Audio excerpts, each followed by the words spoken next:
Hey, I'm Dustin Tibbetts, financial advisor here with Jazz Wealth. And with me, we've got greatness today. Chris at Jazz Wealth. How we doing? Hey, we're doing great. Good to see you. We're a little, you could tell we're like he said, hunkered down in our little rooms here because the hurricane's coming through any minute.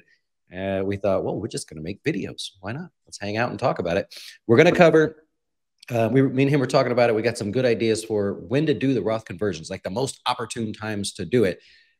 Why would we do Roth conversions, Chris?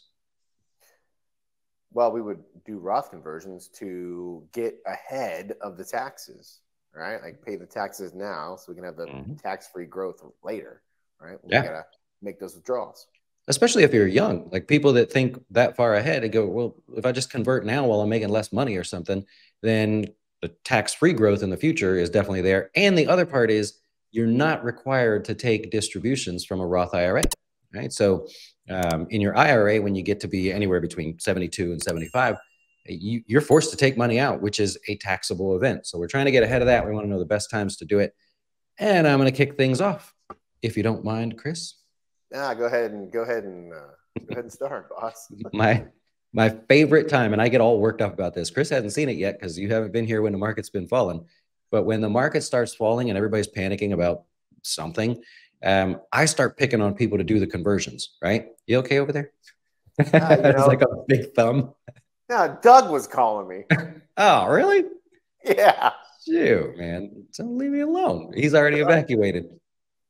So anyways, I get really excited about converting when the market is lower. And we'll use a really simple example.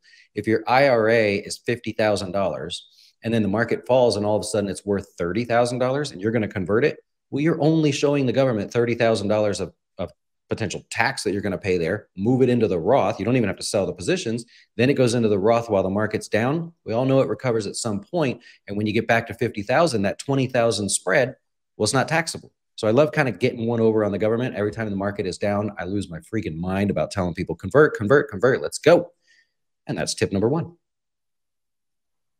That's pretty good. Well, how about tip number two? Anticipating a change in the tax brackets, right? There's usually like no surprise.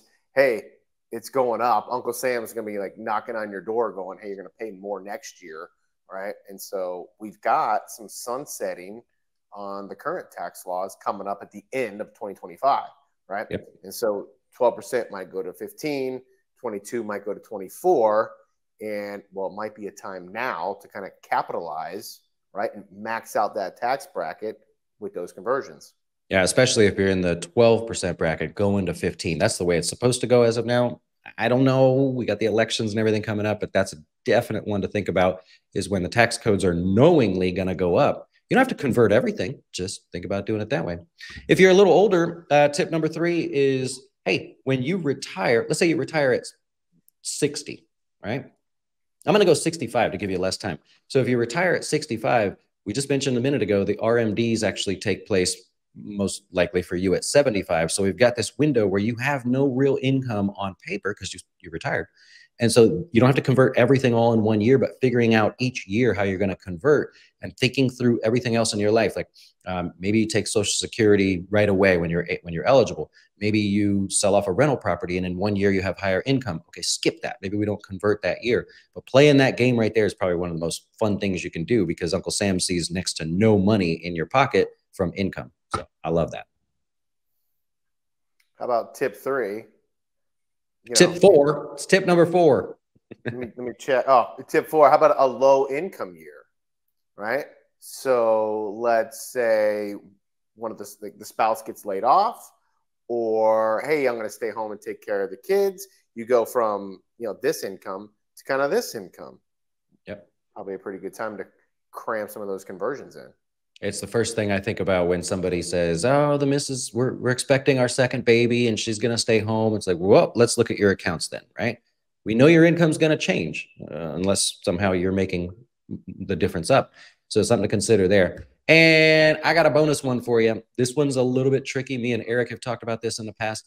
But if you find that you have more than enough money for retirement and you're not going to spend all your dollars, whatever dollars that you're just not going to live long enough to spend, start thinking forward and going, well, who's going to inherit that money? Is it going to be a child with a high income? Is it going to be a child that's maybe just starting out in life, and so their income is lower. We want to weigh those differences, because a lot of times Roth conversions make sense for you to take the tax hit now, give them the money when you pass, and as a combination, you still would have saved on taxes there or paid the IRS a lot less. So a little bonus tip for you. So there you go. Tip number one, when the market is down, you're going to hear me getting fired up.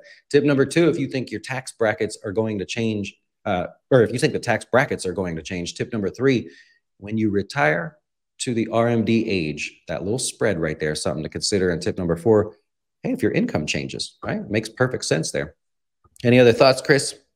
Yeah, don't tip Uncle Sam. That's his thing, right?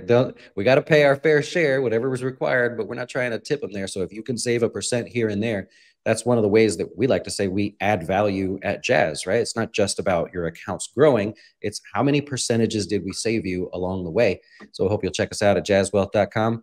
Got that beautiful shirt he's wearing there. We're always trying to market, and keep us in mind. Appreciate you watching.